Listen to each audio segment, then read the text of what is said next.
This episode of Labyrinths is brought to you ad-free thanks to listener support. Please consider becoming a patron. Visit knoxrobinson.com. You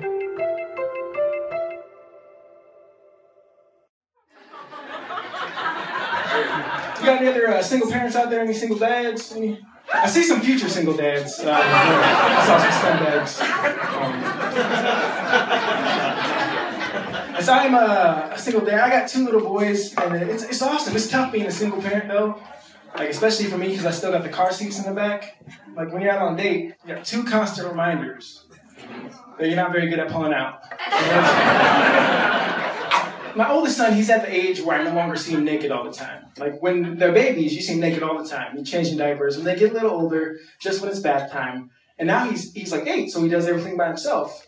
But I took him swimming the other day, and I saw him naked, and I got really proud. I think my son is well endowed for his age. But there's no way for me to really go online and check to see if that's true.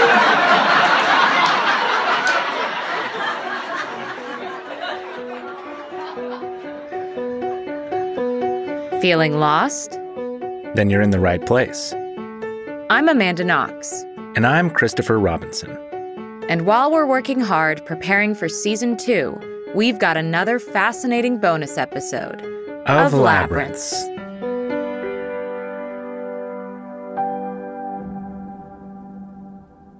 That was our friend Jack Ballard. He's a single dad, a comedian, a UPS driver, the host of a tabletop gaming YouTube channel called Rerolling Ones, and an all-around great guy. But a few years ago, Jack started disappearing. He stopped showing up to parties. He stopped doing stand-up. He even turned down an opportunity to roast us at our wedding. Chris asked me if I would roast you guys for your wedding. Mm-hmm. I wasn't mentally there. Yeah. I was just like, oh, I couldn't do that because to be a comedian, I was quick. And just having that taken away, where you're searching for right words to say and you're fumbling and you're not yourself, I would embarrass myself. I didn't want to burden people with my problems. I felt like I could handle it. Jack wasn't just disappearing from the world. He was losing himself. I was like embarrassed because I'm this new, weaker version of me.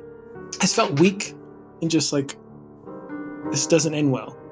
I'll just go away and die. It's fine. Let's rewind a bit. Before Jack's life started falling apart for mysterious reasons, it seemed to us like he was on top of the world, especially since, in a lot of ways, Jack started from the bottom. I didn't even graduate high school.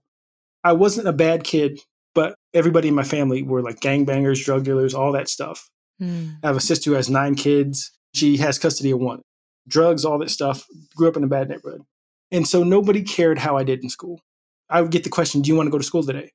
And I'm like, as a 16-year-old kid, like, nah, I'm good. Yeah. And so for the longest time, I wasn't that confident in myself.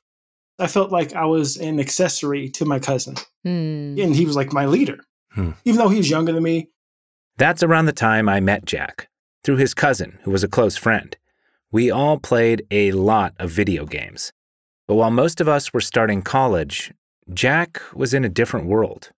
I was so far behind, and I was just like, well, I can get my GED. And then, I was just moved in with the guys all going to college. And I equate it to going to another country. Like, you guys have been to Europe before, a couple times. That's not something I can do. Honestly, I didn't even realize this at the time. To me, Jack was just one of the nerd crew. Back then, we were all working at UPS as box loaders on the frantic, sweaty graveyard shift. We helped Jack get a job there. I was 315 pounds. I never even hugged a girl, let alone like any interaction. So I went from eating Spam and drinking Dr. Pepper all day, playing video games, to moving my body. I remember my first day back from work. I got home at 9. I slept until it was time to go to work again at 3. Because I was just so sore. But once I'm doing something, I'm good at it. I'm really good at what I do. And then, because I was losing weight, and then I was like, well, why don't I try to lose weight? Jack lost over 100 pounds, and he did so quickly enough that he ended up having to get his excess skin surgically removed. And then, I'm 22 in shape. All of a sudden, like, girls, hey! Hey! Yeah. But I'm still me. I'm in a different vehicle, but I'm still the same driver. So I still have my same hangups, fear, rejection, Well, from my perspective, you went through a radical transformation from your teenage video game self to like amazing dancer, going to the club, doing stand-up comedy, Jack. Your vehicle, which was what I saw, was just way different. Yeah. It's interesting that you gravitated towards performance and towards stand-up comedy, which is a place of like ruthless ultimate rejection. You can't do that world unless you can get used to bombing. Yeah, or like saying something, they take offense to something like, oh no, this is, oh man, I didn't want to hurt your feelings. I just thought this was funny. Turns out you didn't think it was funny. Jack dove into stand-up comedy as hard as he had into weight loss. He was doing 5 open mics a week, sometimes driving between different cities to hit multiple clubs in a single day. He even started dragging me to open mics. Chris is a good dude. Like, he's funnier than 90% of the comedians I knew out there.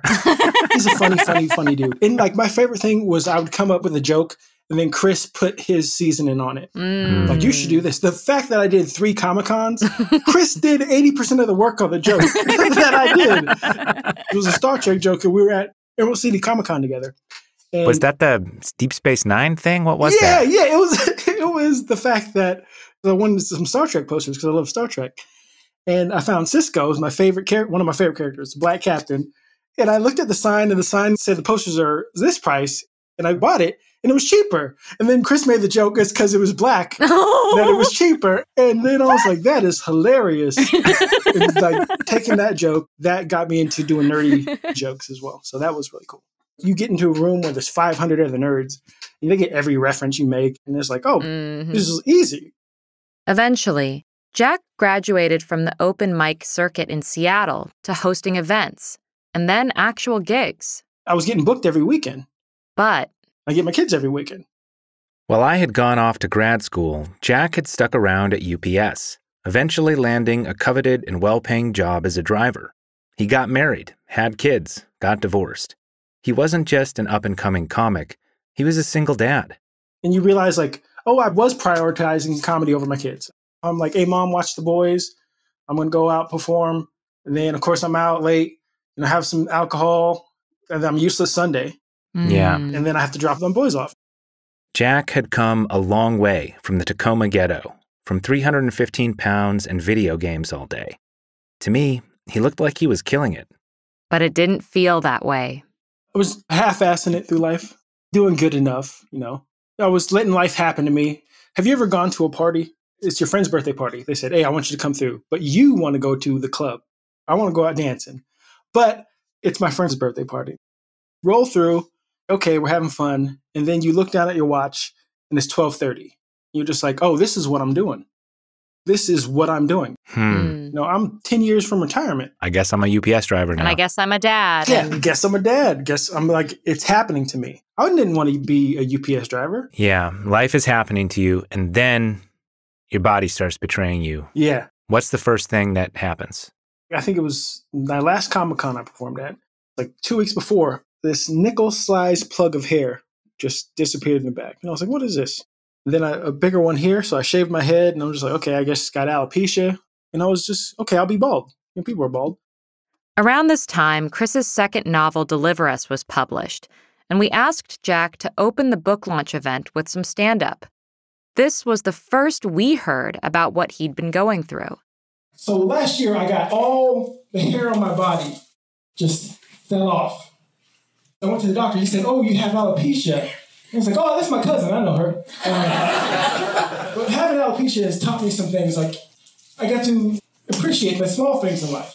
Like eyebrows. You don't really appreciate those. And how weird you look until they fall out.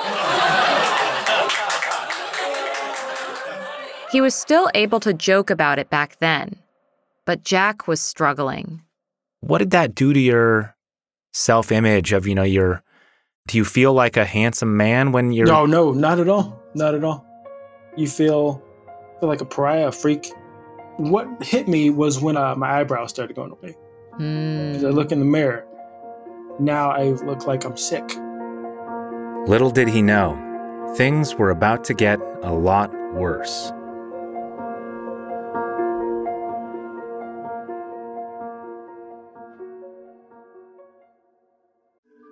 Hey listeners, thanks for tuning in.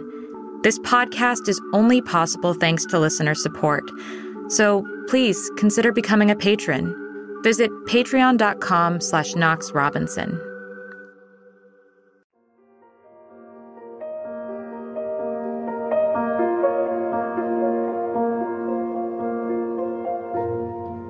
So I've been getting migraines since I was like 12. I'd get them like once, twice a month. And occasionally I'd get really bad ones where I'd have to go to the doctor. Wow. He'd give me some stuff and it would kind of make the migraine background noise, but it would be the sword of Damocles. It's going to drop at some point and I'm going to be doing something and then I'm going to get that little effect. There goes my day. Then one day, that sword fell. I was headed to work and I just didn't feel well. And then I started getting a migraine later that day. Bad one. My lips go numb, facial droops and stuff like that. I'm trying to remember the names of stuff and trying to figure out what it was took months. Yeah, what were all of your symptoms? There was fogginess. Yeah, fogginess, numbness, and when it was real bad, not being able to remember if I just delivered a stop. I spent like 10 minutes looking for a package that I delivered already. And I'm like, I'm not there. What is wrong with me? And of course, you can't do stand-up like that. So I went online. I was like, okay, I have MS. What happens with MS? Your body turns against itself. The white blood cells starts eating the connective tissue in your brain, I think. Whoa. You know, you end up in an iron lung, not being able to breathe. And how quickly does that have an onset for people with MS? It can be 14 years, or you can live a long time with it. There's no cure. Yeah. And so I'm like, oh man, I have the worst thing possible. I went to a neurologist, and the first thing she says to me is like, you don't have MS. What do you know? You don't know. I have MS, obviously. I wanted to get an MRI. And she was like, I don't think your insurance will cover it because you don't have MS. I was dating a psychologist. We dated for like 9 months on and off. She thought it was all in my head. Of course. Yeah. Because I was having like panic attacks and stuff like that. And I was like, it doesn't feel like it's in my head. But she's telling me it's in my head. Then I went to a nurse and I told her what my girlfriend at the time said. She said, well, when you're a hammer, everything looks like a nail. And so I go to my old doctor and I explained to him, like, dude, I have MS. And I told him my symptoms. He was like, all right. He sent me down for an MRI.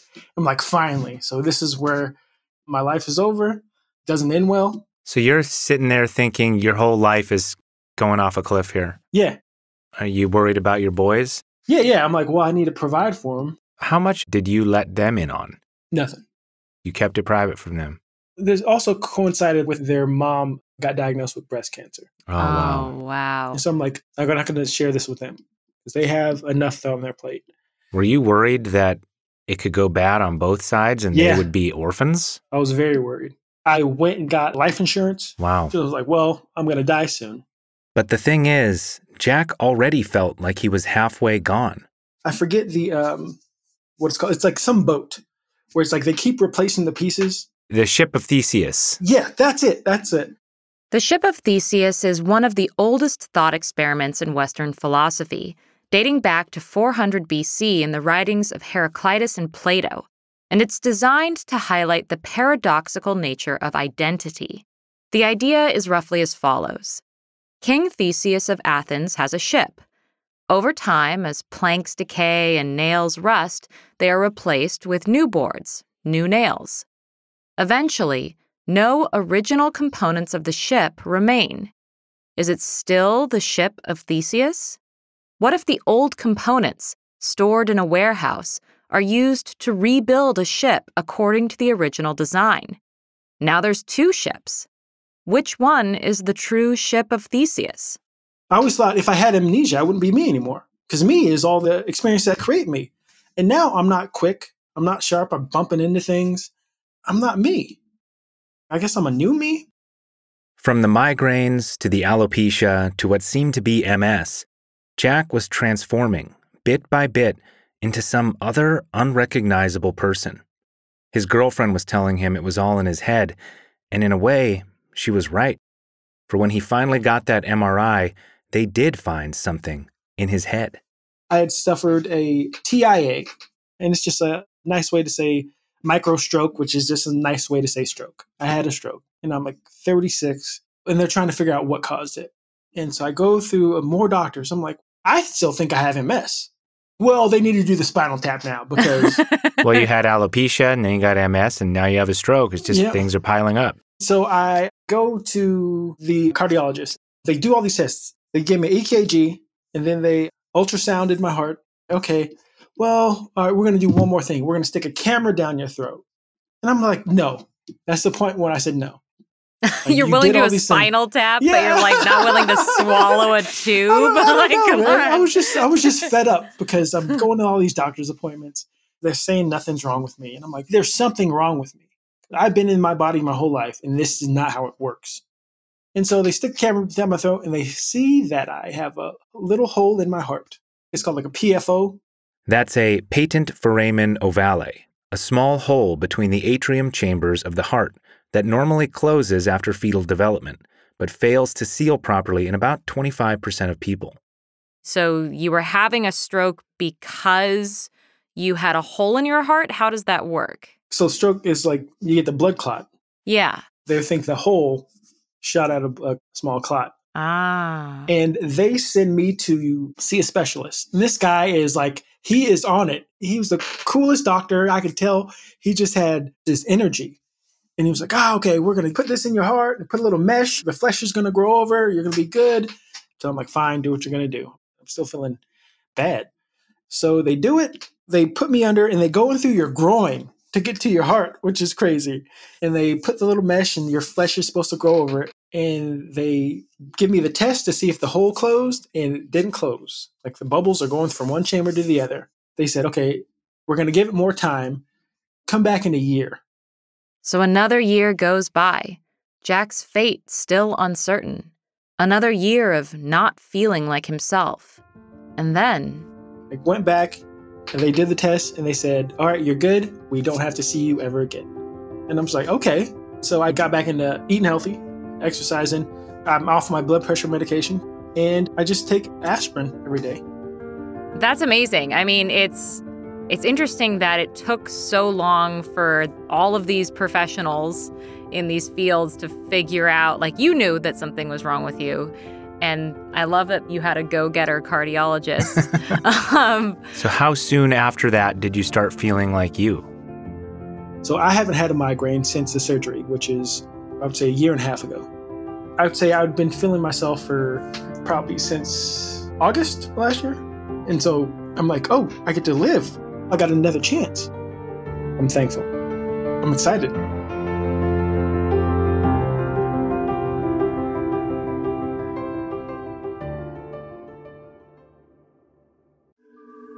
Hey listeners, thanks for tuning in. This podcast can only exist thanks to listener support. So please consider becoming a patron. Visit patreon.com/KnoxRobinson.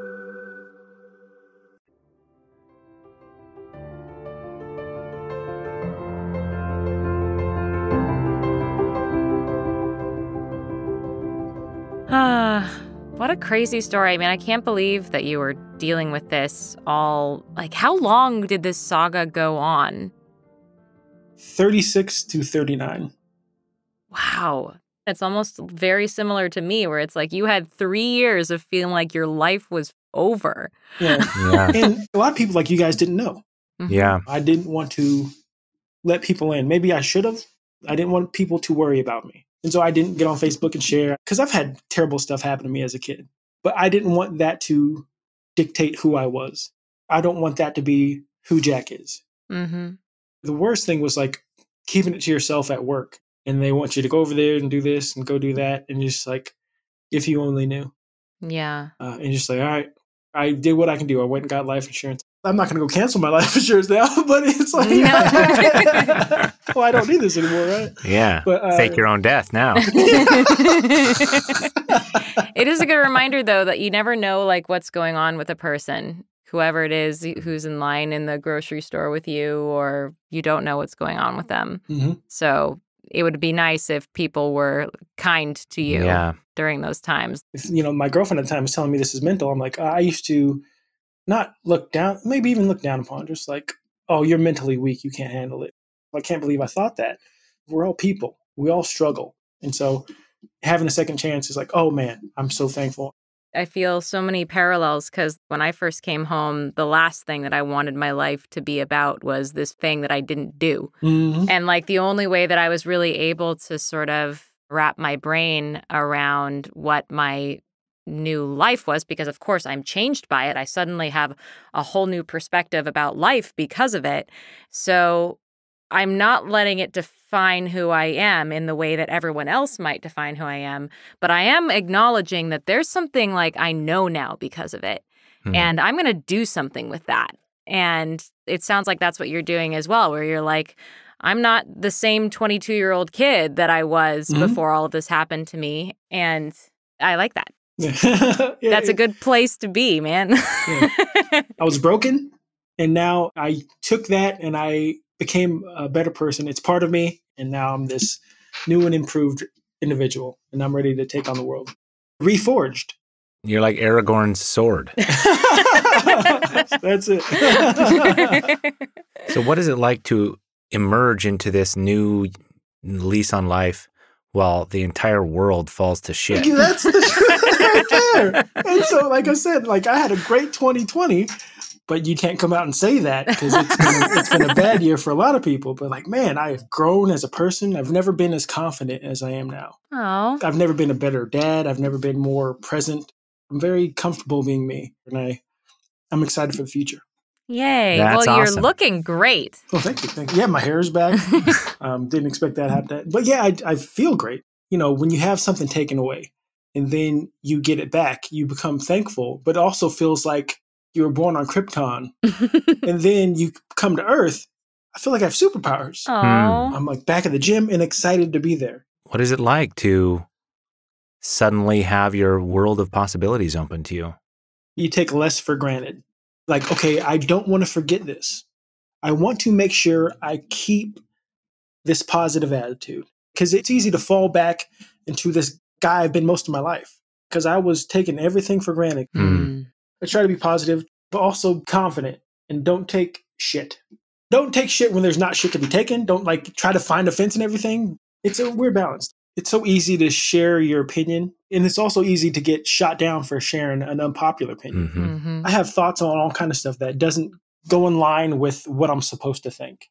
People can try to destroy your life. Yeah. And so he's like, I want to say this, but is it worth it? You only have so many days, right? You really want to spend them fighting with people on Facebook? Exactly. And even things like, so we do this YouTube channel, and I got tagged in something. It's like, follow this YouTube guy because he's black. Oh. And I was in my head, I'm like, don't follow me because I'm black. Follow me because you like what I do. Yeah. And you enjoy me. But I didn't want to say anything because I know their intentions were good. And I didn't want to be on the, like, fighting with these people. Because I would joke around, like, black is the fourth coolest thing about me. It's in there, but I'm dope with other stuff. I just happen to be that.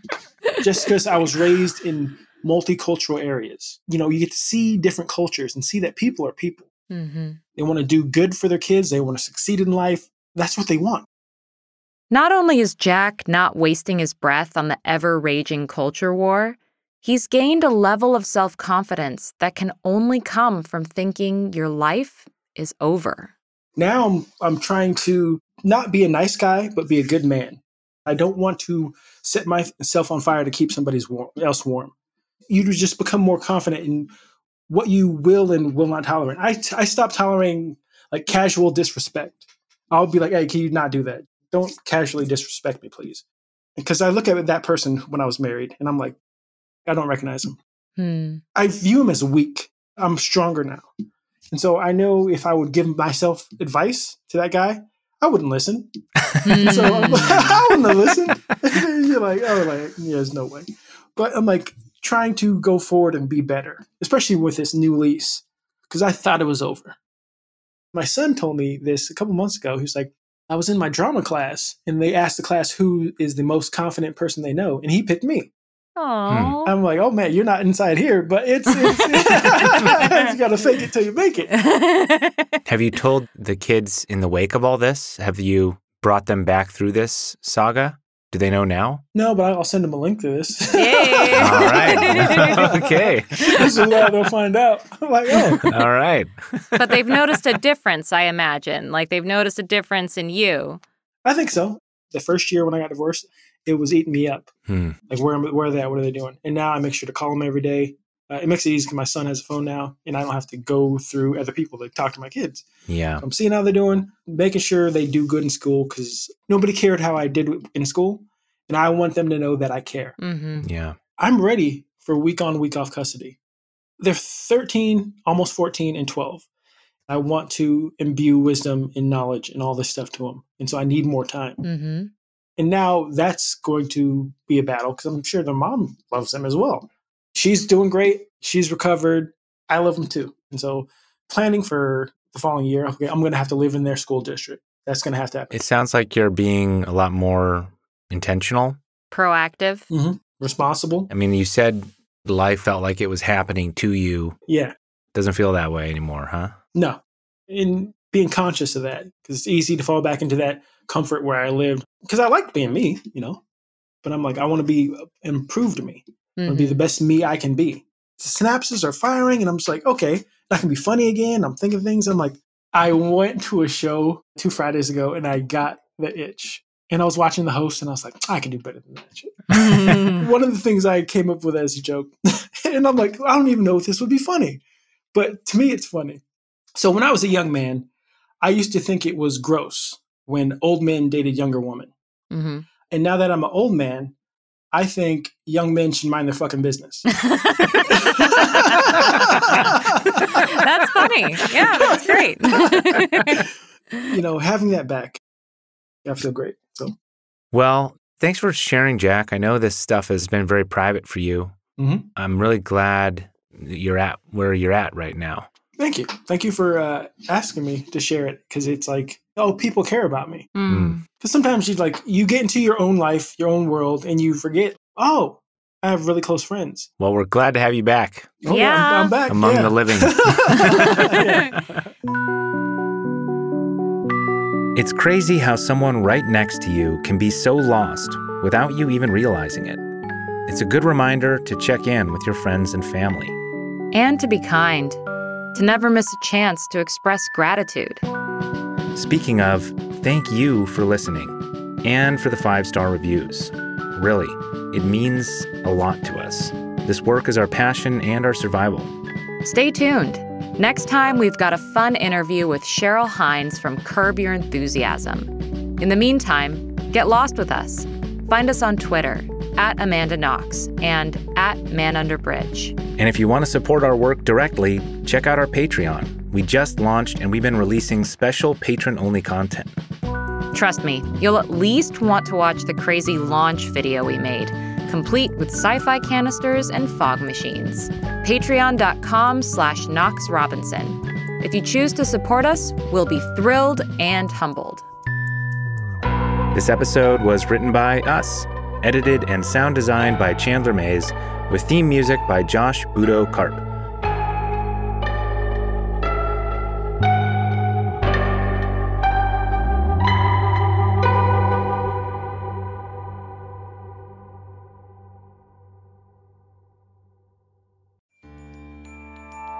Aren't you glad there's not an ad here for condoms or car insurance or a toothbrush you don't need? Please help us keep Labyrinths ad-free. We're totally independent, and we can only survive with listener support. Visit patreon.com/KnoxRobinson, where you can find out how to make a monthly donation. For as little as $5 a month, you can keep Labyrinths going, and you'll get access to our patron-only newsletter, Mind Food. And if you're feeling generous, check out our other subscription tiers. We're also offering exclusive bonus audio, live monthly video hangouts, and even signed and annotated books to our patrons. Remaining independent is the only way we can continue to dig into controversial subject matter and embrace a creative vision not catered to advertisers. So please, help support us. Visit knoxrobinson.com.